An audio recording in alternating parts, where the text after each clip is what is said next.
Bismillahirrahmanirrahim. Assalamu alaikum, dear students of class 9. Dear students, it's your zoology teacher, and today we are going to start chapter number 2. Okay, chapter number 2, structural organization of life. Okay, and the zoology portion is start from book page number 50. Okay, so now we are going to start the general characteristics of the frog. Dear students, you have to follow from the book page number 50. Okay, because first portion is botany portion and I think you have already learned this. Okay, so now we are going to study the general characteristics of the frog. Chapter number 2 zoology portion में हम क्या पढ़ेंगे? Frog के बारे में सब कुछ पढ़ेंगे. ठीक है, तो सबसे पहले हम कैरेक्टर्स फ्रॉग के बारे में पढ़ेंगे कि आखिर ये फ्रॉग है क्या. ओके, सो सबसे पहले कि आपको पता है कि फ्रॉग को हम एम्फीबियंस कहते हैं. ठीक है, इसका जो क्लास है फ्रॉग का, ठीक है, क्लास वो है एम्फीबिया. कौन सा? एम्फीबिया. ठीक है, जब इसको हम इनको फ्रॉग्स को हम इनको बोलते हैं एम्फीबियंस. अब एम्फीबियन का मतलब क्या है? ठीक है, मैं आपको एक्सप्लेन करूँगी कि what is mean by this amphibian.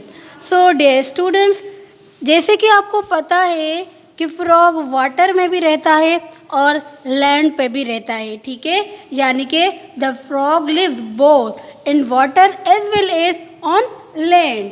ठीक है, फ्रॉग कहाँ कहाँ पे रहता है? Lives both. ठीक है, दोनों जगहों पे रहता है. कहाँ कहाँ पे? दोनों जगह. बोथ. पहले ये कहाँ पे रहता है? बचपन में, यानी कि अपनी अर्ली लाइफ कहाँ पे स्पेंड करता है? वाटर में. ठीक है, और फिर ये आ जाता है किस पे? ज़मीन पे, as well as on land.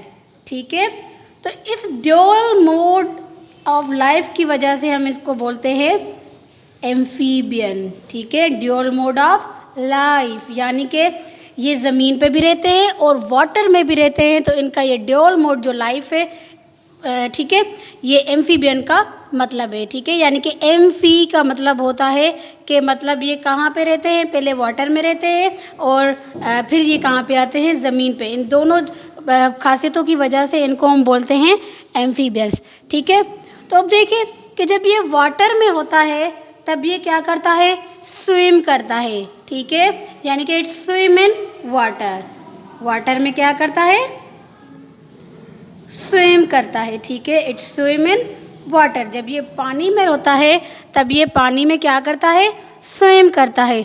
ठीक है, और जब ये ज़मीन पे होता है तो ये किस तरह चलता है? ज़मीन पे ये मूव करता है जंपिंग के ज़रिए, यानी कि ज़मीन पे ये जंप देता है. ठीक है, किस तरह? ये बिल्कुल जिस तरह हम चलते हैं उस तरह नहीं चलता, बल्कि ये मूव किस तरह करता है? ये मूव करता है किसके ज़रिए?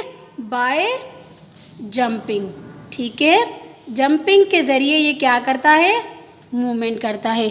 ठीक है, उसके बाद देखें कि ये फ्रॉग जो होता है, इसकी ये जो स्किन है, जिस तरह ये हमारी क्या है? ये हमारी फिंगर्स है. ठीक है, तो फ्रॉग की भी जो स्किन होती है, ठीक है, तो वो किस तरह की होती है कि वो मेम्ब्रेनस स्किन, यानी कि अगर उसके टोज़ हो या फिंगर्स हो तो इनके बीच में भी क्या होती है? स्किन होती है. ठीक है, तो हम कहते हैं कि इनके membranes skin is between toes which help in swimming. यानी कि ये जो यहाँ पे जो स्किन होती है इनके, ठीक है, इनको हम बोलते हैं मेम्ब्रेनियस स्किन. ये किस में हेल्प करती है? जब फ्रॉग वाटर में होते हैं तो ये उनको किस में हेल्प करती है? स्विमिंग में हेल्प करती है. ठीक है, उसके बाद ये होता है कि फ्रॉग के जो टोज़ होते हैं, ठीक है, ये होता है कि फ्रॉग के 5 टोज़ होते हैं. ठीक है, फुट में क्या होते हैं? 5 होते हैं. जिस तरह हमारी ये फिंगर्स है ना, कितनी है? 5 है. तो जो फुट होता है उसमें टो जो होते हैं वो कितने होते हैं? 5 होते हैं. ठीक है, और जो इसकी फिंगर्स होती हैं हैंड में, वो होती हैं कितने? 4 होती हैं. ठीक है, यानी कि 5 होते हैं किस में? टो, फुट में, और 4 होते हैं किस में? जो हाथ की हैंड की फिंगर्स होती हैं वहाँ पे.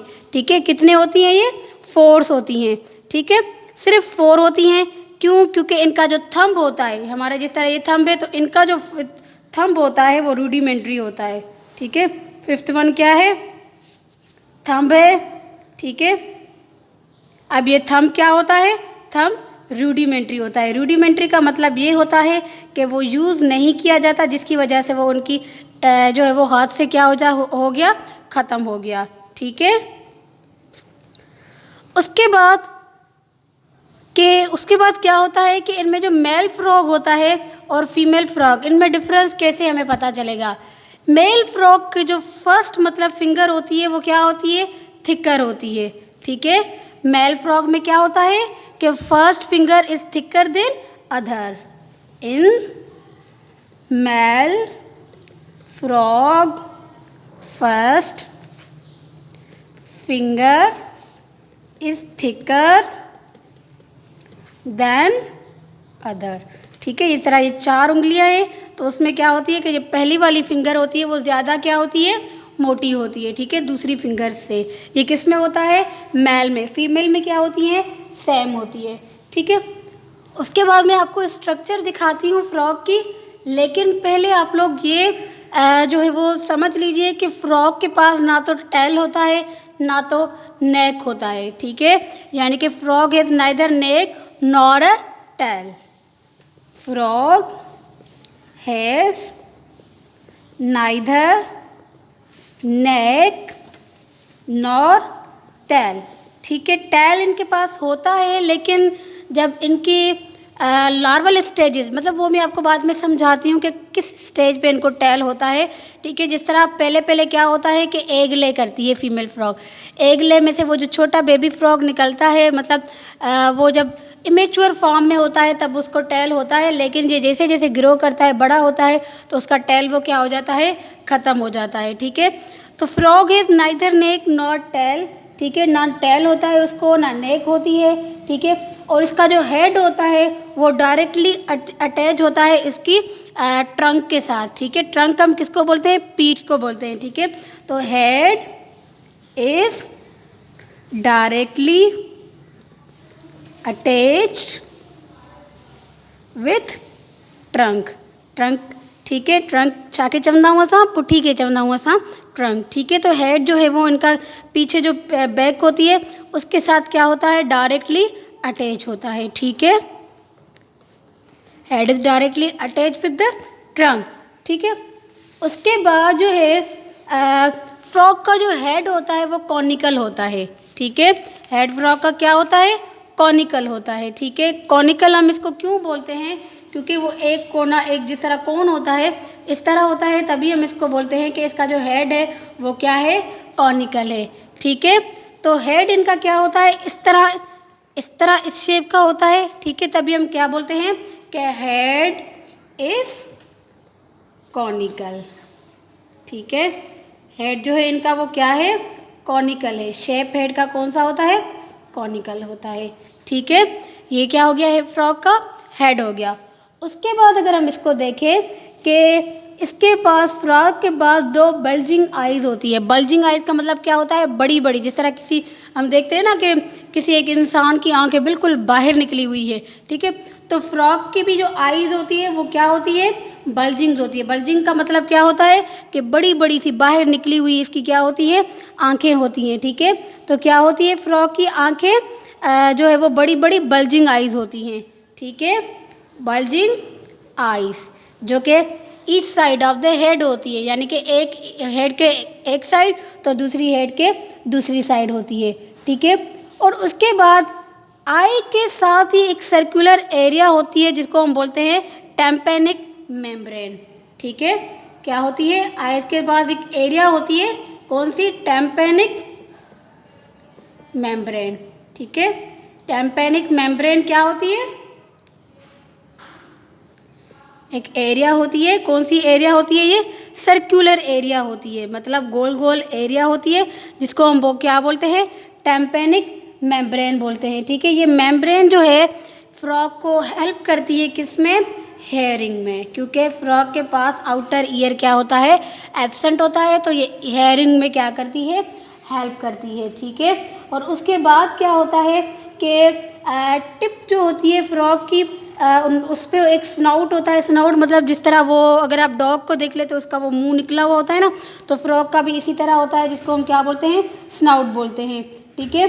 तो स्नाउट पे इसको क्या होती हैं, एक्सटर्नल नोस्ट्रिल्स होती हैं जो कि इसको क्या करती हैं, ब्रीथ कराती है। यानी कि फ्रॉग के पास क्या है, एक्सटर्नल नॉस्ट्रिल्स है। जिस तरह हम में नॉस्ट्रिल्स है, इसी तरह स्नाउट पे फ्रॉग को भी नॉस्ट्रिल्स होती हैं, ठीक है, जो कि इनको किस में का हेल्प करती हैं, ब्रीथिंग में, ठीक है, सांस लेने में इनको क्या करती हैं, हेल्प करती हैं, ठीक है।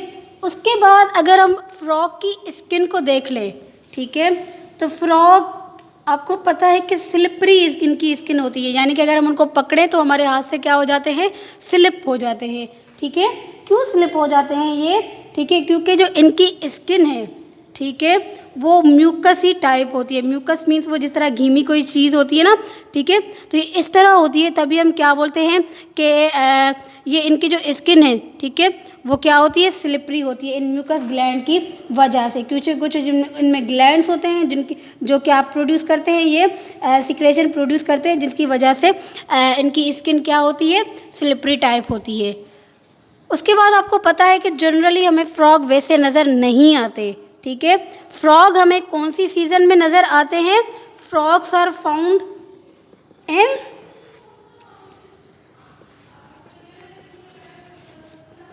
रेनी सीज़न, ठीक है। अभी जिस तरह बारिश की सीज़न चल रही है, तो इस सीज़न में जो है वो हमें फ्रॉग्स नज़र आते हैं, वरना ये मोस्टली हमें नज़र नहीं आते, ठीक है। और उसके बाद फ्रॉग में तो पीरियड होते हैं जिनको हम बोलते हैं, एक हाइबरनेशन और दूसरा होता है एस्टिवेशन, ठीक है। So now what is this hibernation and what is aestivation. Hibernation और एस्टिवेशन क्या होता है, ठीक है। तो अब ये दो टर्म्स हैं जो कि फ्रॉग के लिए ही सिर्फ यूज़ होते हैं तकरीबन, ठीक है। हाइबरनेशन को हम दूसरा बोलते हैं विंटर स्लीप, ठीक है। हाइबरनेशन क्या होती है, ये होती है विंटर स्लीप, ठीक है। एस्टिवेशन है समर स्लीप। आपको न ज़्यादा गर्मी में फ्रॉग नज़र आएंगे, न ज़्यादा विंटर में नज़र आएंगे, क्योंकि ये कोल्ड ब्लडेड होते हैं, ठीक है। ये ज़्यादा ना सर्दी बर्दाश्त करते हैं, ना ही ज़्यादा गर्मी बर्दाश्त करते हैं। ये खुद को ज़मीन के अंदर बरीड कर देते हैं, they buried themselves in the mud, that's why if they buried themselves in winter season, then this period is called hibernation, and if they buried themselves in summer season, then this period is called estivation। यानी कि वो summer में भी खुद को buried कर लेते हैं और विंटर में भी खुद को बरीड कर लेते हैं, ठीक है। तो हाइबरनेशन का मतलब क्या होता है, विंटर स्लीप होता है। यानी कि पूरी सर्दियों में हमें फ्रॉग नज़र नहीं आते, क्योंकि वो उनकी स्किन इस तरह पतली सी होती है, ठीक है, तो वो स्किन इनकी जो है बर्दाश्त नहीं है कर पाती जो है ये कम टेम्परेचर। तो वो क्या कर लेते हैं, हाइबरनेशन कर लेते हैं या फिर एस्टिवेशन कर लेते हैं, ठीक है। So these are the general characteristics of the frog. Now your homework is you have to revise this, fare this topic, and also make at least 10 MCQs from this topic, ठीक है। आपने 10 MCQs जो है वो बनाने हैं और send करने हैं मुझे व्हाट्सएप पे। थैंक यू डियर स्टूडेंट्स, अल्लाह हाफिज़।